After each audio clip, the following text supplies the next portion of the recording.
Saudara juga lihat, tapi nggak happy itu, depres, menangis.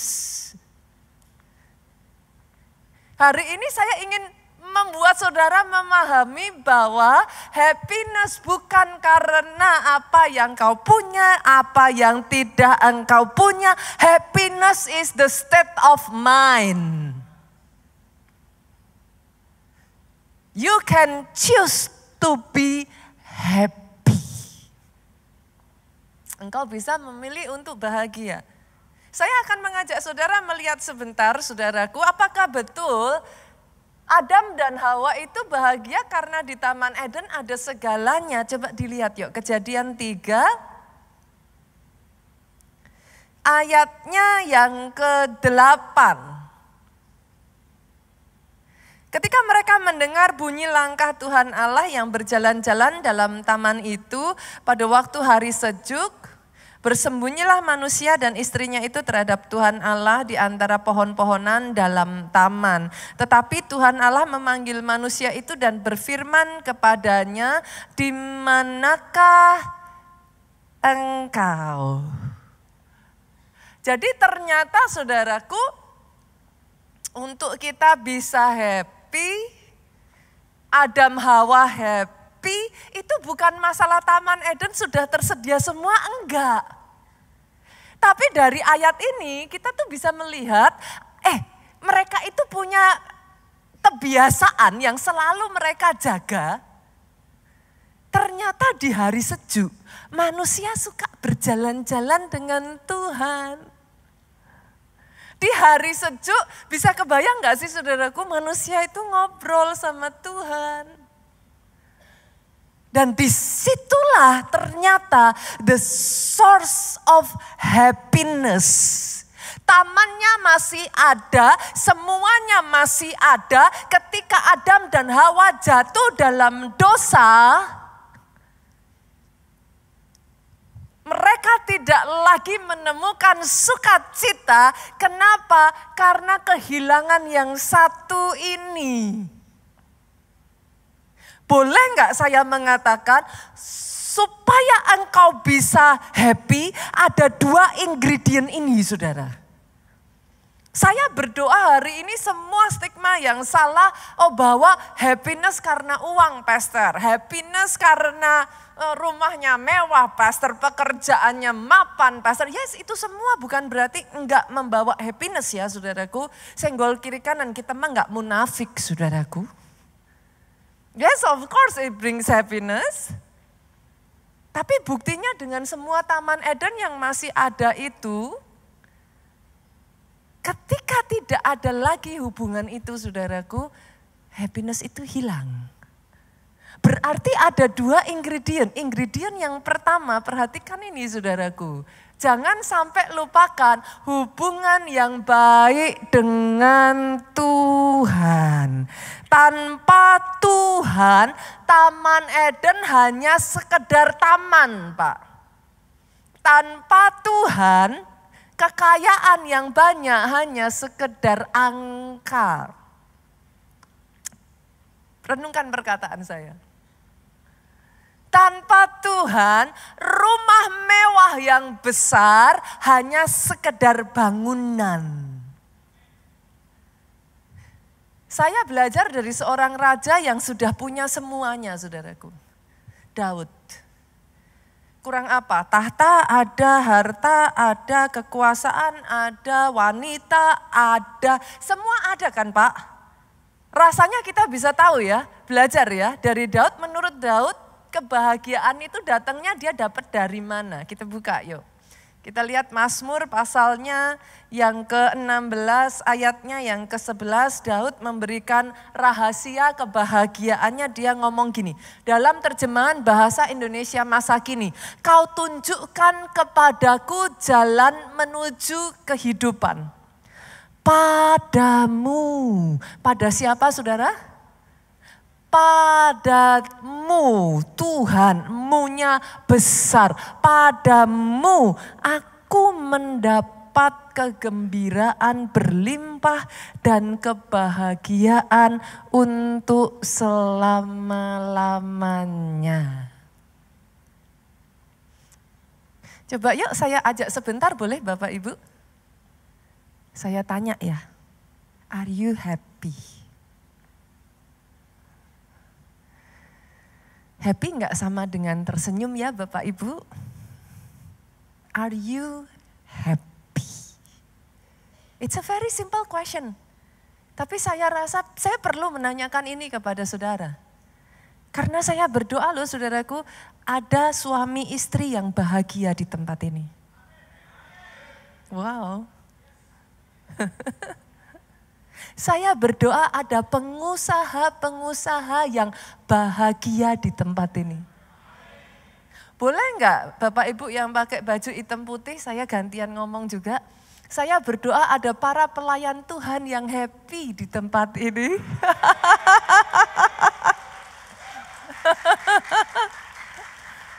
Berapa banyak yang setuju dengan saya, Senin sampai Jumat udah banyak urusannya. Hari Minggu pelayanan, ayo yang happy. Boleh nggak saya juga ngomong dengan jemaat yang ada di tempat ini, saya berdoa, saya berjumpa dengan jemaat yang happy di tempat ini. Aminnya yang paling keras. Kasih tepuk tangan yang paling meriah buat Yesus Tuhan kita. Doa saya, rencana Tuhan sejak semula Dia menciptakan saudara. Come on. He wants you to be happy. Hari ini tangkap ini dulu boleh? Tanya lagi sama diri kita sendiri. Sementara firman ini disampaikan, tanya, am I happy? Apakah saya bahagia? Kenapa saya tidak bahagia? Coba saudara, coba. Is there something? Coba cari. Jangan saudaraku. Hubungan kita sama Tuhan tidak sedang baik-baik saja. Mungkin sudah lama engkau jauh dari Tuhan. Ke gerejanya masih jalan terus Pak. Tapi enggak ada persekutuan tuh Senin, Selasa, Rabu, Kamis, Jumat, Sabtu. Cuman Minggu aja 2 jam juga didiskon Pak. Datangnya terlambat, pulangnya cepat. How can you be happy? Karena ingredient pertama dari kebahagiaan adalah kedekatan hubungan kita sama Tuhan. Tanpa Tuhan seperti nasi goreng tanpa nasi. Saudara mengerti yang saya maksudkan? Saudara boleh punya yang lain. Saudara boleh punya apa? Saudara mau masukkan apa di nasi goreng saudara? Ayam boleh, mau masukin apa lagi? Seafood boleh. Saudara mau masukin apa lagi? Telur boleh. Tanpa nasi dia bukan nasi goreng Pak. Capcay boleh lah, apapun saudara boleh masukkan. Tapi selama nasi goreng saudara nggak ada nasinya, dia jadi telur goreng, dia jadi ayam goreng, dia bukan nasi goreng. Dibutuhkan Tuhan untuk membuat hidupmu jadi bahagia. Sekali lagi kita kasih tepuk tangan yang paling meriah. Yang kedua, saudaraku, ingredient yang kedua dari happiness ternyata adalah jiwa yang sehat. Jiwamu harus sehat. Jiwamu harus positif. Ini ingredient kedua yang gak bisa ditawar. Mau punya kekayaan boleh, rumah besar boleh, pekerjaan mapan boleh. Tapi kalau jiwamu tidak baik-baik saja, engkau tidak akan bisa bahagia. Itu sebabnya saya katakan healthy soul, happy life. Jiwamu harus sehat. Kalau jiwa ini enggak sehat, sama seperti tubuh enggak sehat, enggak bisa beraktivitas, saudara. Kalau tubuhmu sakit, tubuh saudara enggak baik-baik aja, saudara bawaannya apa? Ana mager, pasar.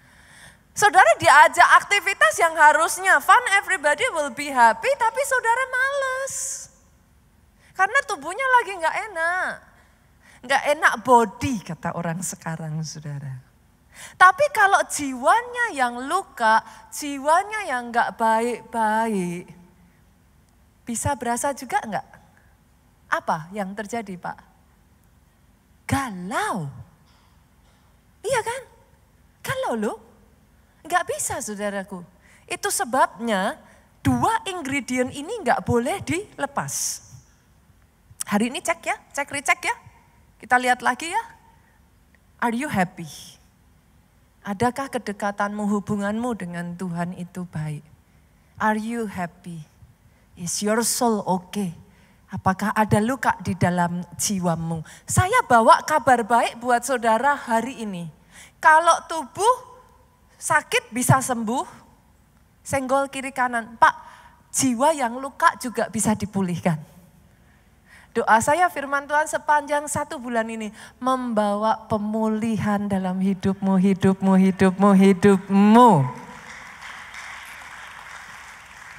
Ini firman Tuhan kalau di gereja kita per bulan ada temanya ya saudara. Wah kemarin udah keren-keren tuh, take over. Wah, aduh pastor capek pastor katanya. Disuruh take over, disuruh jadi besar. Saya rasanya udah gak mampu pastor. Yuk sekarang dibersihin lagi yuk jiwanya yuk. Karena mau dibawa Tuhan besar. Nah, kalau jiwanya lelah, jiwanya letih, jiwanya capek, gak bisa dibawa besar. Hari ini saya mau bawa saudara kabar baik. Jiwa yang sakit pun bisa disembuhkan. Pertanyaannya sekarang caranya bagaimana pastor? Langkah-langkahnya bagaimana? Sama kok sebenarnya paralel Tuhan tuh ngasih kita ya roh, jiwa, tubuh. Dari yang tubuh dulu paling gampang saudara. Saudara bisa mirroring kok. Yang terjadi di tubuh, di jiwa dan di roh itu mirip. Mirip. Saudara sakit kan gak langsung sakit, ada simptomnya toh. Apa simptomnya Pak? Apa? Meriang katanya. Demam, rasanya sebadan tuh apa sih saudara? Linu, pegel, nggak enak, pusing. Apalagi kalau tubuh lagi nggak sehat saudara. Apa? Lemas katanya. Apalagi? Berkunang-kunang katanya. Sekarang coba nih, saya ajak ya. Yang pertama boleh nggak? Peka terhadap signal-signal terlebih dulu ya. Saudara harus menyadari ada gejala yang gak beres dulu. Karena kalau enggak saudaraku sama, tubuh gak enak saudara juga gak sadar. Jiwa gak enak gejalanya apa Bapak Ibu? Apa gejalanya kalau jiwa lagi gak enak apa? Coba ya diperiksa ya, gampang marah. Nah lihat nih suami istri lihat, istrinya ada yang gampang marah gak ya? Gampang tersinggung. Nah, coba diperiksa dulu saudaraku diperiksa. Ini enggak ada apa-apa pastor, kita pelayanan baik-baik. Saya enggak ngapa-ngapain. Tiba-tiba kok dibilang, dia ada masalah sama saya. Coba dicek ya Bapak Ibu, halo. Jangan-jangan ini simptomnya ada, gampang galau. Ada enggak simptom seperti itu? Mulai lebih berat sedikit. Orang di sekitar kita lihat kiri kanan itu bawaannya mikirnya negatif aja terus. Nah coba cek. Saya bawa tambah berat lagi boleh? Tambah berat lagi ya. Mulai terbersit pikiran menyakiti diri sendiri. Pengen lari. pengen sembunyi, tidak pengen ketemu siapa-siapa. Ini kok mulai pada ini ya? Ada nggak simptom seperti itu Bapak Ibu? Lebih parah lagi saudaraku. Kalau nggak hati-hati saudara kepingin tuh jalan di mobil ngelihatnya rasanya udah pengen lompat aja. Nah, dari atas sudah rasanya ngeliatin ke bawah. Nah, simptom-simptom seperti itu saudaraku, boleh nggak saya katakan peka terhadap gejala yang ada. Peka, menyadari gejala yang ada bukan berarti engkau lemah, tapi itu awal pemulihan. Daud itu ngomong di dalam Mazmur 42, ayatnya yang ke-6,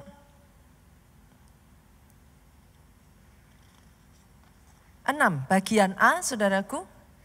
Daud tuh ngomong gini, mengapa engkau tertekan hai jiwaku dan gelisah di dalam diriku.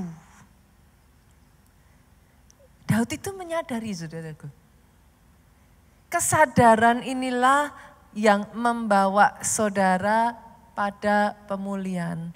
Karena kalau saudara enggak sadar ya enggak bisa dipulihkan gitu. Butuh menyadari dulu, pastor ternyata saya enggak baik-baik saja loh. Saya masih pelayanan, saya masih bekerja, saya masih berfungsi, tetapi saya enggak baik-baik saja. Hari ini di dalam nama Yesus, kalau itu engkau, saya katakan ini boleh Bapak Ibu, jangan malu ya mengakui itu. Pengakuan, kesadaran awal dari pemulihan. Akui, be open. Yang kedua, saudara, yang kedua, gimana supaya saya bisa dipulihkan, pastor? Yang kedua, cari pertolongan sesegera mungkin. Saudara kalau sakit kan juga segera harus diobati toh. Masalahnya tuh saya berjumpa dengan orang-orang yang kalau enggak sampai parah. Saya tuh punya tim di bawah saya saudaraku, orang-orang tertentu tuh yang kalau disuruh ke rumah sakit susahnya minta ampun. Saudara. Kayak mau dipenjara atau mau diapain gitu saudaraku. Jadi kalau sakit itu enggak langsung diobatin, nunggu sampai parah. Tapi by the time itu sudah terlalu parah saudaraku, masalahnya ada resiko. Kalau terlambat bisa kehilangan nyawa loh. Jiwa juga sama, jangan salah. Hanya karena dia tidak terlihat bukan berarti enggak ada. Boleh Bapak Ibu? Jangan tunggu sampai parah. Kalau tubuh bisa berakibat nyawa, kalau jiwa bisa shutdown loh. Bisa Bapak Ibu. Jiwa itu kalau sudah shutdown ya, Bapak Ibu perhatikan nih, ada orang-orang tertentu kalau jiwanya sudah shutdown, dia bahkan sudah tidak punya keinginan untuk hidup. Tubuhnya masih fungsional, diperiksa, dicek tubuhnya enggak masalah. Tapi kalau jiwanya luka, jiwanya kosong, Pak, enggak ada lagi loh semangat untuk hidup.